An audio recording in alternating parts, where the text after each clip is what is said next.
What happens if everyone withdraws their money? The day the banks run out of cash. Imagine waking up tomorrow morning and seeing a terrifying headline on every news channel. Millions of people are rushing to withdraw their money from banks. At first, you don't pay much attention because banks always seem safe. But within minutes, your phone starts buzzing with messages from friends saying that long lines are already forming outside local bank branches. Videos begin flooding social media showing crowded ATMs, people waiting for hours, and empty cash machines. Suddenly, what looked like an ordinary morning starts feeling like the beginning of a financial disaster. You decide to drive to your nearest bank just to see what's happening. As you arrive, hundreds of anxious people are already waiting outside the building, hoping to withdraw their savings before it's too late.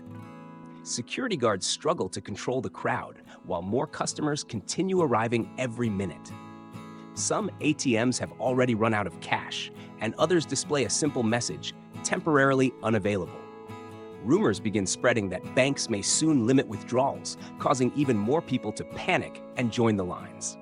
Now here's the surprising part. If every customer tried to withdraw all of their money at exactly the same time, no bank in the world could immediately give everyone their cash. Not in the United States, not in Europe, not in Japan. In fact, no modern banking system is designed to handle such a situation. That statement sounds almost unbelievable, especially if you've always assumed that the money shown in your bank account is sitting somewhere inside a giant vault waiting for you. Most people imagine that banks work like enormous safes. If you deposit $10,000, they picture the bank placing those exact bills into a secure vault until the day you decide to take them back. It seems perfectly reasonable because the money belongs to you, and your account balance so clearly shows that it is still there. So naturally, many people assume the bank is simply storing their cash for safekeeping. But the truth is very different, and understanding it reveals one of the biggest secrets behind the modern financial system.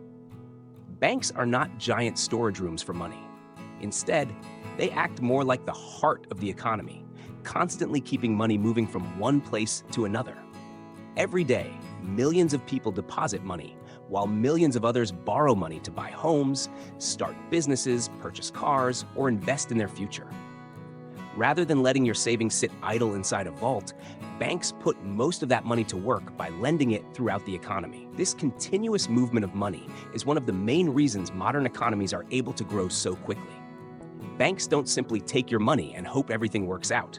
They rely on something called fractional reserve banking, a system that has powered modern economies for decades. Instead of keeping every dollar locked inside a vault, banks keep only enough cash to meet normal daily withdrawals while lending the rest to borrowers who need it. Those loans help families buy homes, entrepreneurs launch businesses, students pay for college, and companies invest in new equipment. In other words, the money sitting in your bank account is often helping someone else achieve their financial goals, while you still retain full access to your balance under normal conditions. At first, this idea may sound unsettling. You might wonder, if someone else is using my money, what happens if I suddenly need it back? The answer lies in statistics and human behavior. Banks know from decades of historical data that customers almost never withdraw all of their savings at once. On any given day, some people are depositing money while others are taking it out, and those movements usually balance each other remarkably well. As long as people behave normally, banks have more than enough cash to handle everyday transactions. Think of a busy supermarket. It doesn't keep enough bread on the shelves for every resident in the city to buy 10 loaves at the same time because that almost never happens. Instead, the store stocks enough products to satisfy normal daily demand and receives new deliveries regularly. Banks operate in a similar way. They don't need enough physical cash for every customer to empty every account simultaneously because history shows that such an event is extremely unlikely. This approach allows money to remain productive instead of sitting idle inside vaults. But now imagine that something changes overnight. A rumor begins spreading across social media claiming that a major bank is about to fail.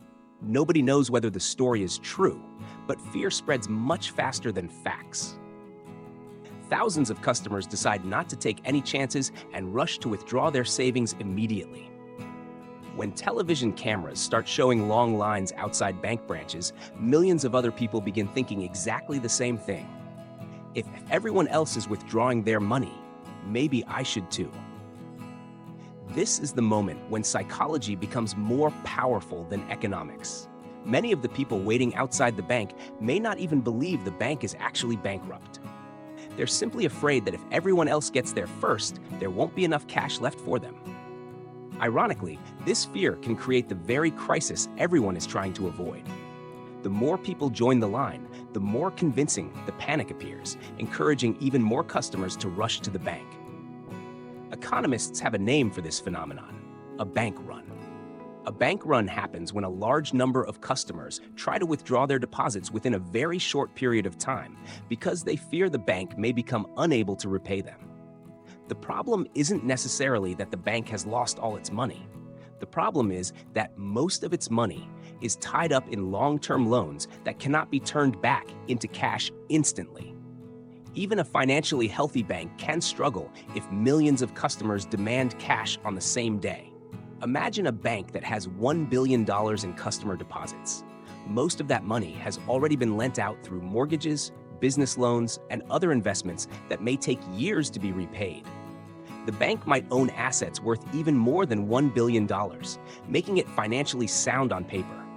However, if hundreds of thousands of customers suddenly demand physical cash today, the bank cannot instantly sell thousands of homes or collect years' worth of loan payments overnight. It faces a liquidity problem, not necessarily a solvency problem. This distinction is extremely important because liquidity and solvency are not the same thing. A solvent bank owns enough valuable assets to cover everything it owes, but those assets may not be immediately available as cash. Liquidity, on the other hand, refers to how quickly those assets can be converted into money that customers can withdraw. During a bank run, even a healthy institution can experience severe liquidity shortages simply because converting long-term assets into cash takes time. History offers several powerful examples of what can happen when confidence in the banking system disappears. During the Great Depression in the early 1930s, thousands of American banks collapsed after millions of frightened customers rushed to withdraw their savings. Many of those banks were not hopelessly bankrupt when the panic began, but they simply could not produce enough cash quickly enough to satisfy everyone. As more banks closed their doors, public fear grew even stronger, creating a vicious cycle that helped deepen one of the worst economic crises in modern history. It became clear that trust, not just money, was one of the most valuable assets a bank could possess. More recently, the world witnessed another dramatic example in 2023 with the collapse of Silicon Valley Bank. Unlike bank runs from decades ago, customers didn't have to stand in line outside branches for hours. With just a few taps on their smartphones, billions of dollars were transferred out of the bank in a single day. Modern technology made the bank run faster than anyone had imagined, proving that while banking has become digital, human psychology has remained exactly the same. Fear still spreads rapidly, and once confidence begins to disappear, technology can accelerate the crisis instead of preventing it. Fortunately, today's financial system is much better prepared than it was a century ago. Governments and central banks have introduced several layers of protection designed to stop panic before it turns into a nationwide financial disaster. One of the most important safeguards is deposit insurance, which guarantees customer deposits up to a certain amount if a bank fails. Knowing that their savings are protected gives people far less reason to panic when they hear negative news about a bank. Instead of rushing to withdraw their money immediately, most customers can remain calm because they know their deposits are backed by the government. Another important safeguard is the role of the central bank, often described as the lender of last resort. When a healthy commercial bank experiences unusually large withdrawals, the central bank can provide emergency funding to ensure that customers continue receiving their money. This temporary support gives banks time to stabilize without being forced to sell valuable assets at extremely low prices. In many cases, simply knowing that the central bank is ready to step in is enough to restore public confidence before the situation becomes much worse. The goal isn't to rescue irresponsible banks, but to prevent panic from spreading throughout the entire financial system. Even so, no protection can completely eliminate the importance of public confidence. If enough people genuinely believe that the banking system is unsafe, fear itself can become a self-fulfilling prophecy. People withdraw money because they worry others will do the same, and their own actions encourage even more people to panic. Economists often describe this as a coordination problem. Individually, each person believes they're making a rational decision, but collectively, those decisions can create a crisis that might never have happened otherwise. In other words, the greatest threat to a bank during a bank run is often not bad loans or poor investments, but the sudden collapse of trust. So should you worry that your own bank could suddenly run out of money? For most people, the answer is probably not. Modern banks operate under strict regulations, maintain capital requirements, undergo regular stress tests, and are monitored closely by financial authorities. Combined with deposit insurance and central bank support, these measures make today's banking system far more resilient than it was in the past. While individual banks can still experience problems, widespread bank runs are much less common because governments have learned important lessons from previous financial crises. The next time you open your banking app and check your balance, remember that the number on your screen doesn't represent a stack of cash sitting inside a vault with your name attached to it. Instead, it represents your claim on a financial system that is constantly moving money between savers, borrowers, businesses, and investors. That system works remarkably well because millions of people trust it every single day. But if everyone suddenly demanded their money at the exact same moment, even the strongest banks in the world would struggle to hand out enough physical cash immediately. Modern banking has never been built on storing everyone's money in one place. It has always been built on movement, lending, and above all, trust. If you enjoyed this video, please like, share, and subscribe to Money Decoded for more simple insights into money, banking, investing, and the global economy. Don't forget to turn on notifications so you never miss a new video. Thanks for watching.